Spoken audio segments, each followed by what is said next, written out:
Hello dear listener, please subscribe to our channel. Enjoy watching. You know how sometimes life just flips your world upside down in a single moment? Well, that's exactly what happened to me one ordinary Thursday afternoon. But maybe I should start from the beginning because, looking back, the signs were all there, I just didn't see them. Not until it was almost too late. It started like any other day. I was at work, buried in paperwork, trying to finalize a big contract that would put my company on the map. For the last few months, business had been booming, and I was on the verge of landing a deal that would secure my future. The future for my wife, Kate, and our son, Jake. Life was good, or at least, that's what I thought. Then my phone buzzed. At first, I ignored it, too focused on the numbers in front of me, but something made me glance down at the screen. It was a number I didn't recognize, and normally I would have let it go to voicemail, but I had a strange feeling in my gut. So, I answered. "Mr. Carter?" The voice on the other end was calm, almost clinical. "This is Westside Memorial. Your son, Jake, has been admitted to the ER. He's asking for you." My heart dropped into my stomach. I didn't even ask for details. I just grabbed my keys and ran out the door. The drive to the hospital was a blur of traffic and honking horns, but my mind was somewhere else, racing through all the terrible possibilities. What had happened to Jake? Was he okay? How bad was it? When I finally got to the hospital, I felt like I was walking through a fog. The antiseptic smell, the beeping of machines, the murmur of voices, it all blended together as I made my way to the ER. I spotted Jake almost immediately. He was slumped on a gurney, his arm in a sling, his face swollen and bruised. Seeing him like that made something snap inside me. "Jake," I said, rushing to his side. "What happened? Are you okay?" He looked up at me, his eyes filled with tears, and it broke my heart. "Dad." I saw Mom. She was with Tom, in our house, in your bed. The words didn't make sense at first, like they were in some foreign language. But the look on his face, so full of hurt and betrayal, made it all too real. Kate, my wife of 15 years, and Tom, our neighbor and supposed friend, had been sleeping together. And Jake had walked in on them. I felt the world tilt sideways, but I forced myself to focus. "What did Tom do to you?" Jake swallowed hard, his good hand clenched into a fist. I tried to leave, but Tom, he grabbed me. He told me if I said anything to you, he'd make me regret it. Then he threw me into the doorframe. Mom, she helped him lock me in the guest room. Dad. They just left me there. Rage like I'd never felt before surged through me. How could she? How could Kate, the woman I trusted, the mother of my child, betray me like this? But more than that, how could she stand by while Tom hurt our son? I took a deep breath, trying to keep my voice steady for Jake's sake. "I'm going to take care of this. Don't worry, son." Jake nodded, and I could see a flicker of relief in his eyes. He trusted me. He knew that when I said I'd handle something, I meant it. But he didn't know what I was about to do. After making sure Jake was settled, I left the hospital, my mind already working on a plan. This wasn't just about cheating anymore. This was about protecting my son, my family, and getting revenge. Because if there's one thing you need to know about me, it's that I don't take betrayal lightly. I didn't go straight home. Instead, I drove around the city, thinking about what I would do. The more I thought about it, the clearer it became. This wasn't just an affair, they were planning something bigger. I needed to figure out what it was before I made my move. Eventually, I ended up at a bar on the edge of town. It was one of those places where nobody asks questions, and I liked it that way. I ordered a drink and sat in the corner, letting the alcohol dull the sharp edges of my anger, just enough to think straight. I stayed there for hours, replaying everything Jake had told me, trying to piece together what was happening. By the time I left, I had a plan. It wasn't pretty, but it would get the job done. When I got back home, it was late. The house was dark, silent in a way that felt wrong. I could see Kate's car parked in the driveway, which meant she was home. Good. That would make things easier. I walked in, moving through the house with a calmness that surprised even me. The living room was a mess, empty bottles on the table, clothes scattered everywhere. It looked like they'd been in a hurry to leave, but something had stopped them. I wondered what it was. I headed upstairs, to our bedroom. The door was ajar, and I could see the faint outline of someone sitting on the bed. Kate. She looked up as I walked in, her eyes wide with fear. That's when I noticed the safe in the corner of the room. It was open, and from where I stood, I could see that it was empty. All the cash, the important documents, everything I had stored there was gone. "John," Kate said, her voice trembling. "I can explain." But I didn't want to hear it. I took a step closer, my voice low and dangerous. "Explain? What, that you've been screwing Tom behind my back? That you let him hurt our son? That you stole from me?" She flinched at each accusation, but I didn't care. I was beyond caring. All I wanted was to make them both pay. "Where's Tom?" I asked, my voice icy. Kate hesitated, but before she could answer, I heard a noise from the hallway. I turned just in time to see Tom standing there, a smug grin on his face. He didn't say anything, just looked at me like he was the one in control. That was his mistake. I moved faster than he expected, grabbing him by the collar and slamming him against the wall. He tried to fight back, but I was stronger, fueled by a rage that had been building all night. I could feel his pulse racing under my grip, and for a moment, I considered ending it right there. But then I thought of Jake, alone in that hospital room, and I knew I had to be smart about this. I let go of Tom and turned back to Kate. "You think you're going to walk away from this? You think you're going to take my money, my life, and run off with this piece of trash? Think again." She opened her mouth to protest, but I wasn't interested in what she had to say. I grabbed Tom by the arm and dragged him downstairs, shoving him out the front door. He stumbled, barely catching himself before he hit the ground.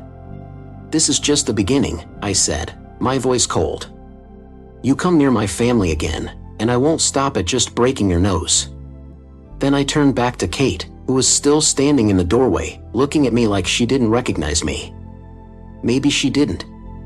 Maybe the man she thought she knew was gone, replaced by someone who had nothing left to lose.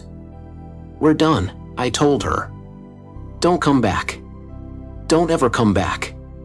And with that, I walked away, leaving them both in the dirt where they belonged. But the story doesn't end there. Not by a long shot. After that night, I knew I couldn't just let it go. They had tried to destroy everything I'd built, my family, my business, my life. And I wasn't going to let them get away with it. So I started digging. I hired a private investigator, a guy named Ray, who came highly recommended. He was the kind of guy who didn't ask too many questions and knew how to keep things quiet. I told him to find out everything he could about Kate and Tom, their plans, their finances, anything that might give me leverage. A week later, Ray came back with a file thick enough to make my blood boil. It turned out that Kate and Tom weren't just having an affair, they were planning to disappear together, taking a chunk of my money with them. They had been siphoning funds from our joint accounts for months, stashing it away in offshore accounts under fake names. And the worst part? They had a buyer lined up for my company. They were planning to sell it out from under me, cash in, and run. That's when I knew this wasn't just about revenge anymore. It was about survival. I spent the next few days setting things in motion. First, I closed all our accounts, moved the money to a secure location, and changed every password I could think of. Then, I made a few calls to some old friends in the business world, people who owed me favors. By the time I was done, Kate and Tom didn't have a dime to their names, and the sale of my company was dead in the water. But I wasn't finished yet. No, I wanted them to suffer. I waited until the day Kate and Tom thought they were going to finalize their escape. I knew they had been packing, planning to skip town once the sale of the company went through. But, of course, I had already made sure that sale was never going to happen. That afternoon, I parked my car a few blocks away from the house and walked over, keeping to the shadows. I wanted to see their faces when they realized their plan had fallen apart. When I reached the house, I could see them through the window, pacing back and forth, arguing. I could almost hear Tom's panicked voice through the glass.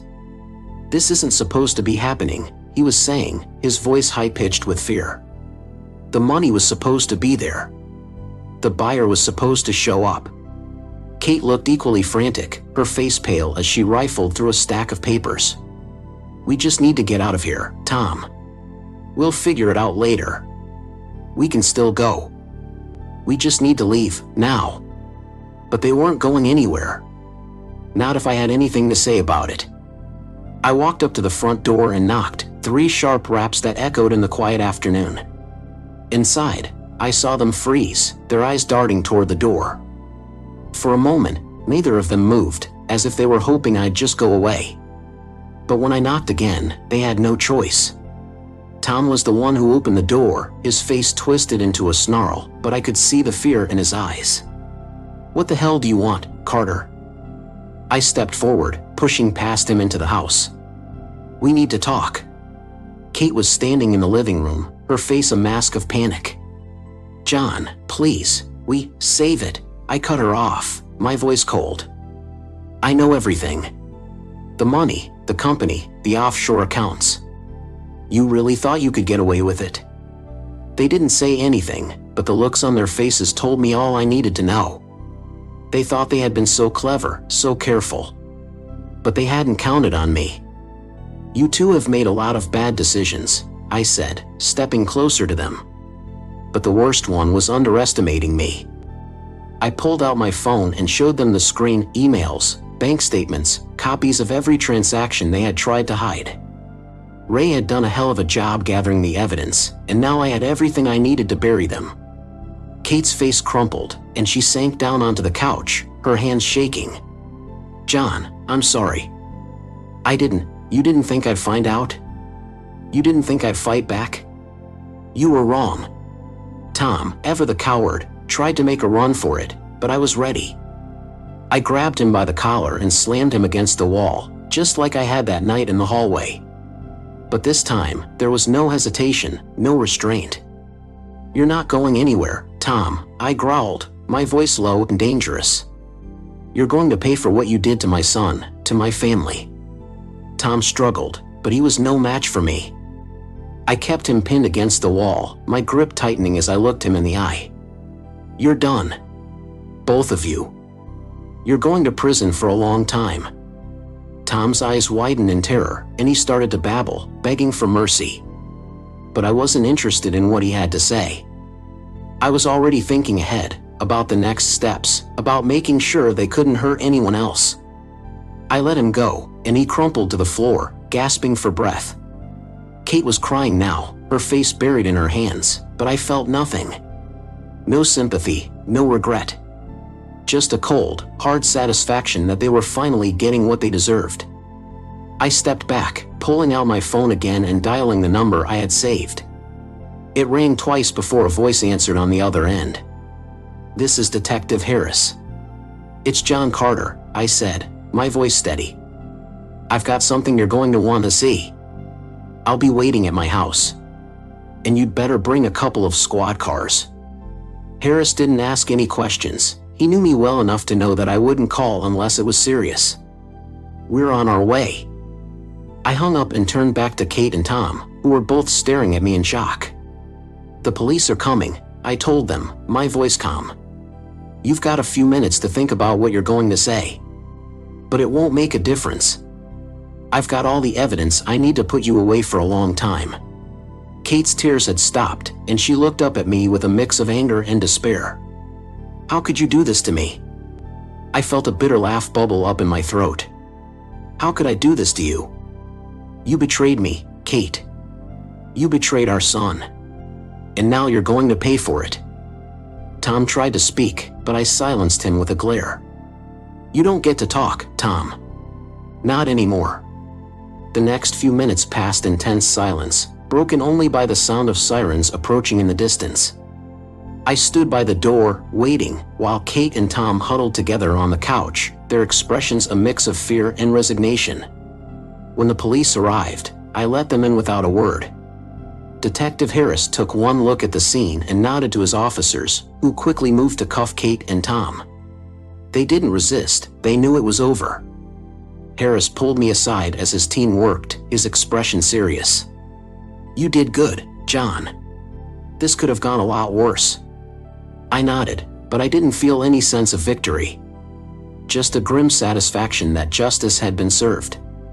As the police led Kate and Tom out of the house, I followed them to the door, watching as they were loaded into the squad cars. Kate looked back at me one last time, her eyes pleading, but I turned away. There was nothing left to say. I stood there for a long time after the cars drove off, the house finally quiet, the weight of everything that had happened settling over me. I had won, but at what cost? Eventually, I went back inside and sat down in the living room, staring at the mess they had left behind. I thought about Jake, about how I was going to explain all of this to him. But I knew one thing for sure, I had done what I had to do to protect my family. And if that made me a different man, so be it. I would live with the consequences. Because in the end, I had survived. I had fought back, and I had won. And if anyone ever tried to cross me again, they would know one thing for certain: John Carter doesn't forgive, and he sure as hell doesn't forget. If you leave a comment, tell us what you think about the story you heard. It's important to us and will help us find and tell stories that you find interesting. Thank you for watching us.